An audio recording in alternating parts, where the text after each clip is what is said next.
maratonei esse fim de semana a temporada inteira da Maldição da Mansão Bly da Netflix. A série é a segunda temporada de uma sequência de antologias criada lá em 2018 pelo Mike Flanagan. E eu só tenho uma coisa pra dizer pra vocês. Realmente, essa se trata de uma história de amor e não de fantasmas. Eu juro pra vocês que depois que eu assisti ao último episódio, eu fiquei chorando loucamente durante, sei lá, uns 15 minutos. A última vez que isso aconteceu foi quando assisti a história de um casamento. E olha só, não pensem que essa não é uma série de terror, porque ela é sim. Mas digamos que esse terror é meio diferente do que as pessoas estão acostumadas. Apesar de ter gostado bastante da Residência Hill, a Mansão Bly é bem melhor. Vocês querem saber por quê? Então vem comigo, porque eu sou a Larissa Pansani e esse é o Lollipop.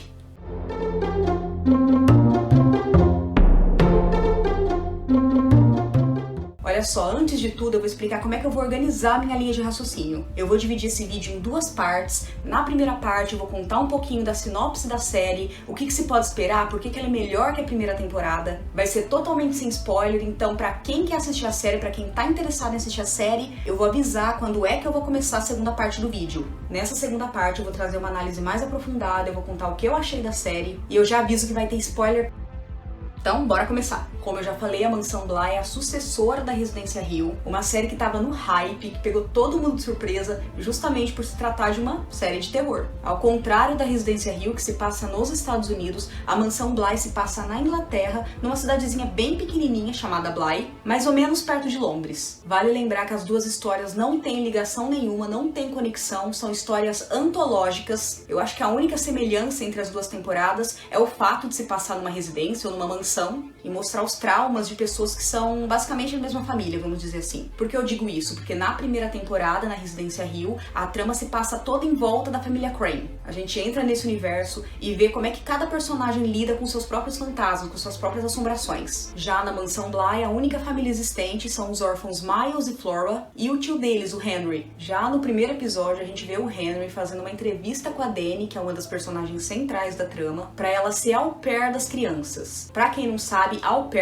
é um termo muito utilizado, principalmente na Inglaterra, significa basicamente babá, e essas profissionais costumam morar na casa onde trabalham. E não é diferente com a Dani, que é contratada e vai morar na mansão. Chegando lá, além da gente conhecer os órfãos, a gente também conhece a governanta da casa, a Hannah, o cozinheiro da casa, o Owen, e a jardineira, a Jamie. Então, de uma maneira geral, por se tratar de personagens tão próximos que interagem entre si todos os dias, eles também podem ser classificados como uma família, como é o caso da Residência Hill. Além deles, a gente tem outros personagens que são personagens chaves e são muito importantes pra trama, que são Peter e a Rebecca. Logo no início, a gente sabe que a Rebecca era antiga au pair antes da Dani e que ela morreu misteriosamente na mansão e acabou contribuindo para todo o trauma das crianças, que já sofriam bastante com a morte dos pais. Então, já apresentados os personagens, eu vou contar um pouco de como a trama se inicia. Logo que a Dani chega, ela vê que algo de muito estranho acontece naquela mansão e que as crianças são meio perturbadas, como é o caso do Miles, que se a gente for levar pro lado realista da coisa, parece ter um pouco de dupla personalidade, já que muitas vezes ele se porta como adulto, muito mais velho do que a idade dele. O Miles, inclusive, é um personagem muito interessante porque ele faz certos questionamentos sobre livre-arbítrio, sobre bem e mal, sobre certo e errado. Como ele é um menino muito perturbado, né, e no começo a gente não entende direito porque ele acaba sendo expulso do internato. Então ele volta a conviver com a Flora, que é a irmãzinha mais nova. Ao contrário do Miles, a Flora não é tão perturbada assim, só que ela vê muita coisa, ela é muito sensível, então ela escuta, ela conversa com pessoas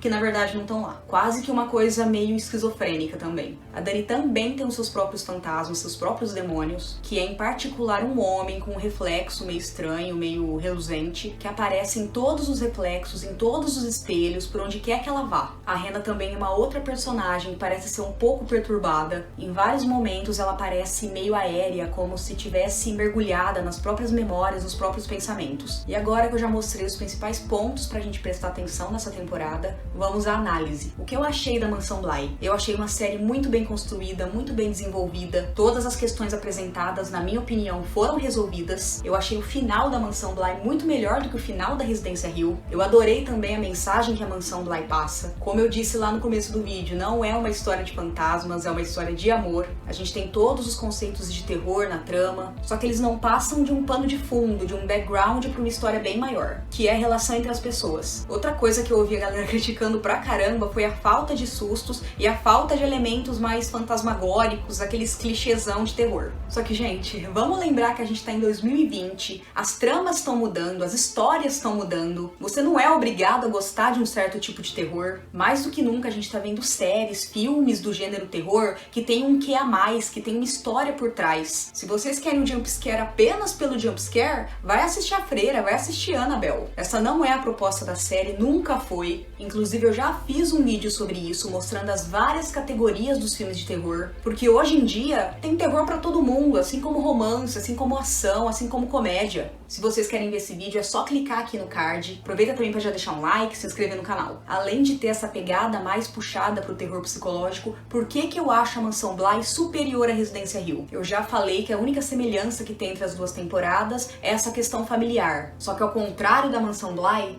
na Residência Hill, a gente tem muito personagem. E tá tudo bem você colocar personagem, mas saiba desenvolver cada um dos personagens. Eu não tô falando que não foram bem desenvolvidos, eu acredito que foram sim bem desenvolvidos. Eu só acho que um arco de 8 ou 9 episódios é muito pouco tempo pra construir e desenvolver a quantidade de personagens dessa temporada. Eu não acho que um arco só de 8, 9 episódios vai dar conta do recado. Recentemente a gente teve a Dark pra usar como exemplo, que tem 500 personagens com 500 linhas temporais. E os personagens foram bem desenvolvidos, só que eles tiveram 3 temporadas pra fazer isso, que já é diferente na Mansão Bly, porque praticamente todos os personagens têm um episódio, como é o caso da Hannah, como é o caso da Dani e até da Viola. E quando esses personagens não têm um episódio solo, a série vai lá e reserva uns 20 minutinhos, uma meia hora pra contar a história deles, como aconteceu com o Owen e com a Jamie. Então eu acho que esse elemento de família, que é a semelhança entre as duas temporadas, também se torna uma diferença por conta do comprometimento com a história de cada um. De maneira geral, a Mansão Bly e a Residência Hill têm muitos pontos positivos, são histórias muito bem contadas. Inclusive eu quero destacar o final maravilhoso da Mansão Bly. Eu fiquei speechless, eu fiquei sem palavras, me surpreendeu pra caramba. Apesar de eu ter achado muito triste, de eu ter chorado horrores, eu acho que ficou tudo bem amarradinho, tudo bem explicadinho, e eu que achei que não ia me apaixonar por outra série igual me apaixonei por Dark,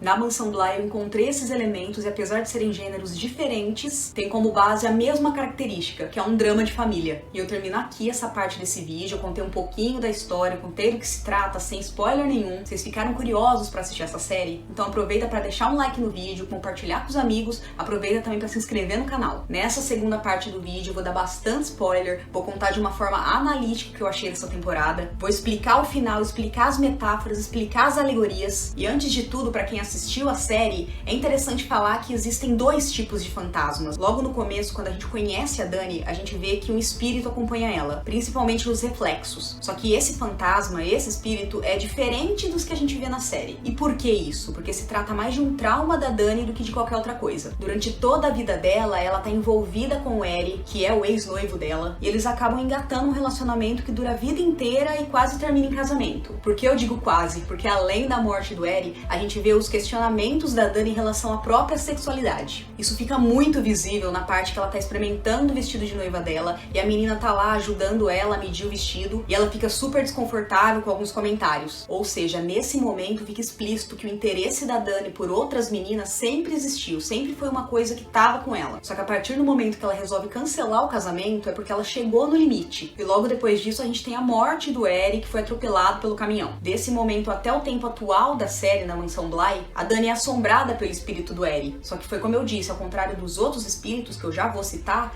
o caso do Eri é mais como uma representação da culpa que ela sentia por querer seguir em frente, só que mesmo assim tem uma dívida com o Eri, tem um assunto inacabado. Não é à toa que o momento que ela consegue se livrar desse fantasma é o momento que ela decide dar uma chance pra Jamie e dar uma chance pro futuro. Se permitir fazer outras coisas, se permitir sentir outras coisas. Muita gente falou que o desaparecimento do fantasma do Eri ficou meio nada a ver, foi meio do nada, só que na minha opinião foi exatamente como tinha que ter sido. Foi o momento que ela virou a chavinha, que ela se entregou ao que ela tava sentindo pela da Jamie e ela finalmente deixou o passado pra trás. É como se o fato dela ter jogado o óculos do L na fogueira representasse isso. Um outro fantasma que pode significar um trauma, um demônio, é o fantasma do Henry. É um fantasma dele mesmo que pode significar todas as coisas, todas as características que ele detesta e tudo de ruim que há dentro dele. Quase como se ele tivesse o yin e yang dentro dele, o certo e o errado. E aí vai dele deixar o espírito falar mais alto ou ser maior do que o espírito. Vale lembrar que esse espírito só veio à tona depois que o irmão do Henry, o Dominic, criticou a personalidade dele, criticou essas características ruins que estavam dentro dele. Ou seja, isso se tornou mais forte, mais pulsante dentro dele após a morte da Charlotte e do Dominic. Principalmente porque foi uma morte que deixou muitos assuntos mal resolvidos, como é o caso dele ter descoberto que era pai da Flora. E por último a gente tem os fantasmas da mansão, que são fantasmas conscientes, que eles deixam o corpo e conseguem se comunicar de alguma forma, conseguem pensar, têm opinião própria, como é o caso do Peter, da Rebecca e da Hannah. Tirando a Hannah, que custa acreditar que tá morta, demora muito pra cair a ficha dela, o Peter e a Rebecca tentam se organizar pra saírem daquele lugar no corpo das crianças, já que eles precisam de um corpo vivo pra poder sair de lá. Só que eles mesmos em espírito não conseguem, já que as almas estão aprisionadas em todo aquele ambiente da mansão. Um outro fator que eu também quero destacar nesse vídeo é a própria mansão. A mansão em si é quase que um personagem também. Quando a gente vê a fotografia e aquelas tomadas da mansão, que é toda imponente, que é toda sombria, ela acaba se tornando um elemento em tela, influenciando as emoções dos telespectadores, de quem tá assistindo. Outro ponto que eu quero deixar aqui destacado são os episódios especiais, como eu já tinha falado na primeira parte do vídeo. Eu acho isso muito importante porque a gente consegue ver cada personagem como se fosse uma peça de xadrez, uma peça de um quebra-cabeça que vai se encaixar em algum momento. Por isso que é tão importante a gente saber do background de cada personagem. Uma série que sempre fez isso muito bem é Skins. Cada episódio de todas as temporadas era focado em um único personagem, e a partir desses episódios a gente tinha o desenvolvimento inteiro da série. No caso do episódio da Viola, por exemplo, foi um episódio inteiro destinado à história dela. E por que era importante? Porque é basicamente onde a maldição começava. Aquele momento que ela morre, de alguma forma ela fica aprisionada no baú, aquele baú com as coisas materiais dela, como vestidos, como joias, mostram que o purgatório dela era nada mais, nada menos do que apego a coisas materiais, porque ela não queria dizer adeus. Em vários momentos ela falava que ela ia ficar, que ela não queria ir embora. Muita gente criticou esse episódio, falou que ficou mais extenso do que precisava ser. Eu particularmente gostei muito desse episódio, eu achei que ficou na medida, a fotografia em preto e branco, o figurino do século 17, tudo isso deu um frescor diferente, tirou a gente daquele ambiente que a gente estava acostumado da mansão. A gente também teve um episódio especial só pra contar sobre a origem da Hannah, mas na verdade a resolução do mistério que pairava sobre ela, que também era uma trama à parte. Eu adorei os flashbacks, os flash forwards, adorei também que o Owen fez parte desse episódio.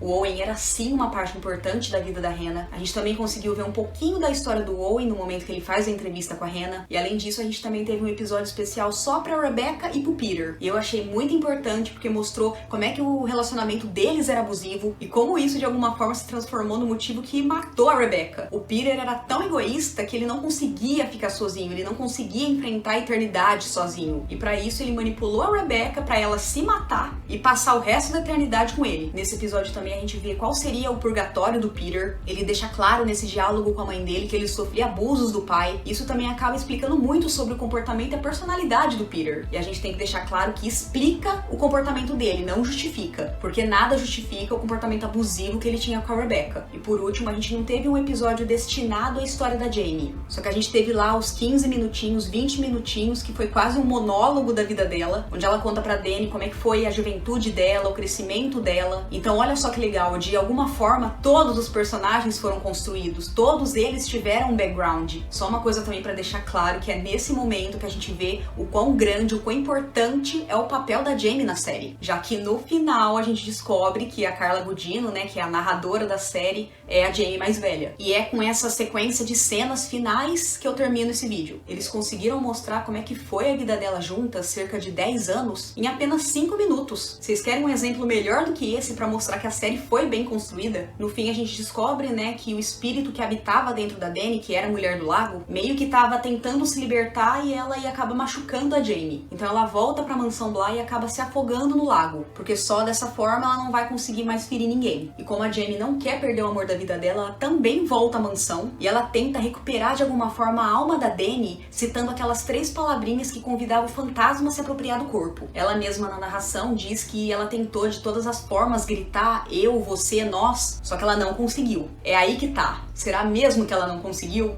A Jamie, quando tá narrando a história, diz que a Dany nunca conseguiria fazer o que a Mulher do Lago fez. Então, de maneira nenhuma, ela se apropriaria do corpo da Jamie. E na cena final, a gente vê a mão da Dany sobre a Jamie. E isso abre brecha para milhares de interpretações. Mas o que eu acredito, que eu entendi, é que no momento que a Jamie tava lá no lago e gritou eu, você, nós, ela atraiu sim a alma da Dany pra ela. Só que a Dany nunca quis se manifestar. De alguma forma, uma parte dela ficou dentro da Jamie, porque elas nunca conseguiriam deixar outra. Gente, esse final me pegou de um jeito, vocês não têm noção. E é aí também que fica a mensagem que o Owen trouxe no começo da série e a Jamie recuperou no final. A gente nunca vai estar pronto pra amar alguém se a gente não estiver pronto pra perder esse alguém. E por último, eu vou deixar aqui basicamente o que eu achei dessa série. Perfeitamente esplêndido. Se vocês gostaram dessa análise, se vocês gostaram do vídeo, dá um joinha, compartilha com todo mundo. Aproveita também pra dar opinião sobre o que você achou da série aqui nos comentários. Além, é claro, de se inscrever no canal. Um beijo pra vocês e até mais!